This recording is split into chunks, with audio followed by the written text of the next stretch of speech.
let's get you to Rugby League. And the Warriors are in round 2 NRL action this afternoon. They take on the Sydney Roosters from 5 o'clock, Allianz Stadium. Let's bring in one of the Warriors' new recruits this season, utility Dylan Walker.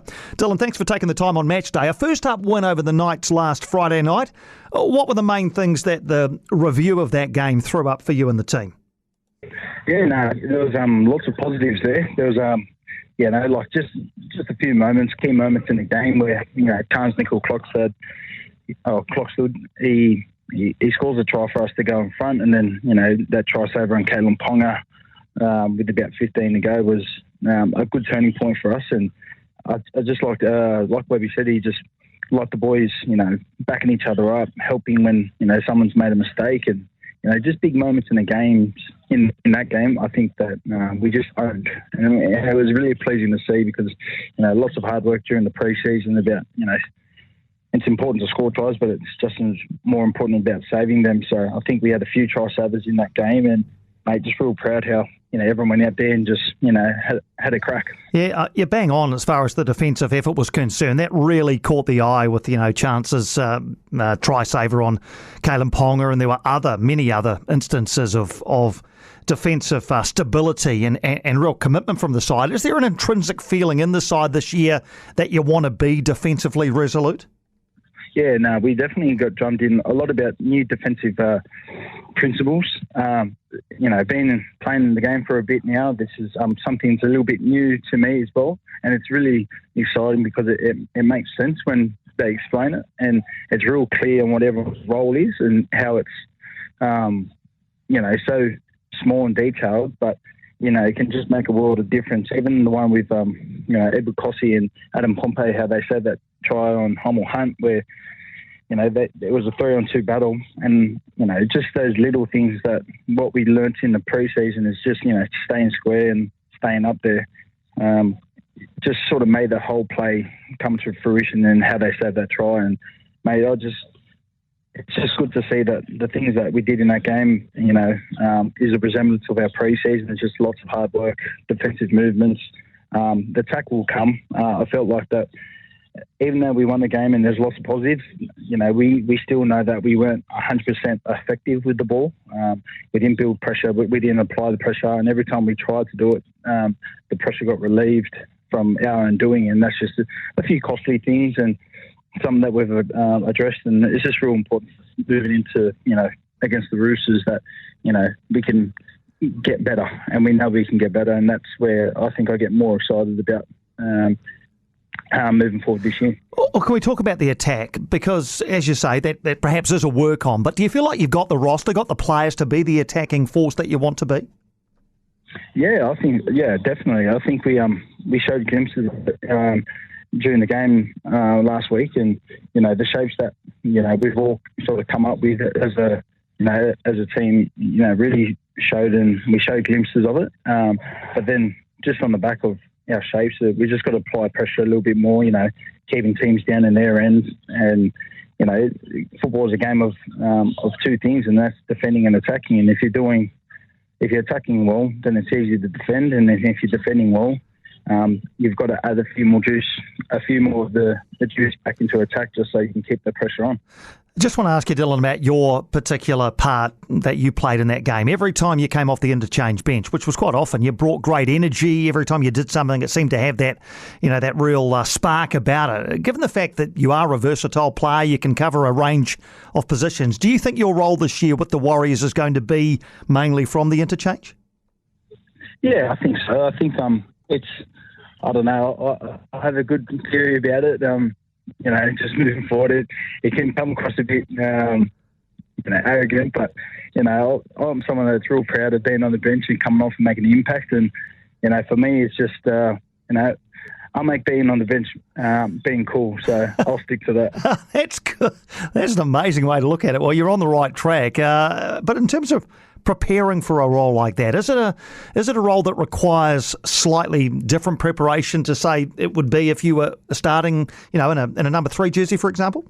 Yeah, I think it does. It took me a while. I think when I first got into it, I'm pretty relaxed and laid back as a character until once I cross the white line, then it's on. But for me, I've played a lot of games starting, and your mindset definitely has to change when you're sitting on the bench. Where I've had a few conversations with a few people about it, even for Manly and here. It's just, just sitting on the benches, you watch the game and you enjoy it as a fan, and that aspect, you obviously want to see what the boys are doing well and you celebrate it. But if I'm thinking about the game way too much and thinking about how I can impact the game while I'm on the bench, I personally would get burnt out.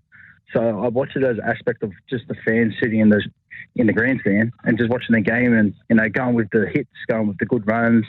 Obviously, when our team's doing it, you applaud it. But when I'm watching it as a fan, it doesn't mentally drain me as much as if I'm thinking I have to think about the whole game plan, if that makes sense. Yeah, no, it makes total sense, and it's a very unique way of looking at it. You had, though, 45 minutes of the 80 you were on the field, so 45 minutes off the interchange bench. Is that about what you expect each game, or is it really just a game-to-game proposition and a match situation thing as to how many minutes you actually play? Oh, I think it's just game dependent. Like, it depends how much the ball's in play, if there's a good transitioning happening. When I was at Man, I had a real good understanding with Des that it was after 20 minutes I'd go on, and then after the half time sort of go out for another 20, 25 and see how it go, and then come off for 5 and then go back on. So it's all game dependent how fast the game's going. If there's lots of stoppages in play, it probably and depending on fatigue levels with players, it definitely varies. So that's why I can't really I can't get caught up too much in the game time, just because if I'm thinking about the game a lot, then I'll personally get burnt out. But me and Webby have had an honest chat about the role, and it's just basically I go on in the middle, try and keep the pace of play, like try and pick up the pace of play. If that's with a run, I do everything a little bit faster, and that's my role, and that's what I like as an impact player, where you come on and you can. I've been fortunate enough to play in the halves and centres and the outside backs where I can get over the Admiral fast and not afraid to take a hit every now and then. Good stuff. Well, it started off really well, as has your career at the Warriors, because this is a new club for you, of course, Dylan, a new environment. Has it been an easy environment, an easy squad to fit into? No, it's been really good. I've played against a lot of players here for a number of years now, and it makes it a little bit easier when there's a lot more new, fresh faces coming in as an organisation with the coaching staff and a few players. I played a lot of football with Adam Fanua Blake. We grew up together in the same area, so that was pretty easy. And just floating back into a team environment, it's pretty much the same as everywhere you go. You got your jokers, you got your footballers, and you got just a whole bunch of different characters, and I enjoy that part as much, where you're getting to know other people and what they like and dislike. And, I can talk about a lot of different things, and people call me a little bit weird, but it's funny, man. I like to do a whole bunch of things and getting to know everyone in the team, and it's been pretty cool so far. So, mate, just keep it up and let the good times roll, I guess. Absolutely.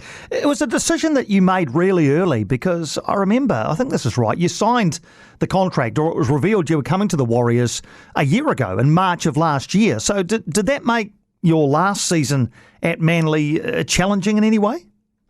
No, not really, because it was a good time for me to go. It was a good time for me to get out of Manly. I think the club was going in a different direction. I'm not saying that they didn't want me, but Warriors come knocking early, and it was a 3-year deal, and I wanted to get out of my comfort zone, and I think it was the perfect choice for me to come here. I certainly didn't expect it. I've got 2 young ones and a partner that we've been based in Oz for the whole time. So, mate, Warriors was on the last list, but after speaking to Cameron George and he was explaining the club to me, I couldn't knock back that opportunity to play for a club like the Warriors, where they're chasing their first premiership success, and not too many players can say that they've been the first premiership team for a club whatsoever. So I think it would be silly enough for me to knock back that opportunity, considering I'm getting on the older end of the age. So I've still got a few good footy years left in me, and mate, see what happens after these next 3 years. All right, and we probably should talk about the Roosters, who are your opposition this afternoon. Lost their opening game, but they're always in the conversation, aren't they, the Roosters, when it comes to teams going deep into the playoffs. So what do you expect from them this afternoon? Yeah, I think I know that they've got a lot of injuries, and they're probably missing a few of their star players, but just not taking them lightly, and just to be that team, that sort of gets caught lacking in a way of disrespecting our opponent because of so many things have happened. So for us, it's just about ourselves, and I'm pretty sure, Webby, we've spoken about with Webby and all the other boys of, just keeping ourselves in check and, getting right for the game for us, because we know that we can be a whole lot better than what we were last week. And, mate, if we can do those little things that we do right, then there shouldn't be no reason for us to win this game this week. Brilliant. Hey, Dylan, thanks so much for taking so much time with us on Match Day. Really appreciate it. All the best against the Roosters this afternoon. That is Dylan Walker, who will again come off the interchange bench this afternoon when the Warriors take on the Sydney Roosters from 5 o'clock at Allianz Stadium. In fact, it's an unchanged 17 that was named by coach Andrew Webster earlier in the week. So I guess why would you change your winning side? Not even a tweak. Not that we know of anyway. Obviously, some things can happen in the hours before kickoff, but we'll assume it's the same 17 when the Warriors take on the Roosters.